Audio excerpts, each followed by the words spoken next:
Hi everyone, in this video I'm going to show you how to log in into Character AI app.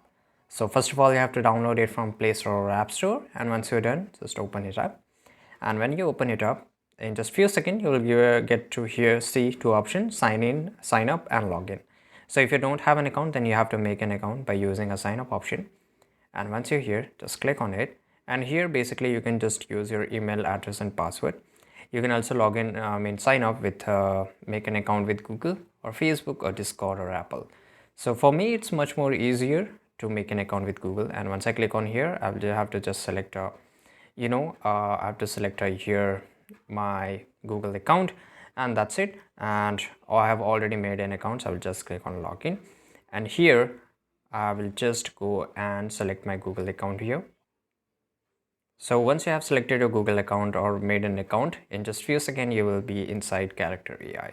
So this is pretty easy to log in. You have to just make an account, which you do it over the other application or social media, and this is it. I hope you found this video very useful. If you did, subscribe.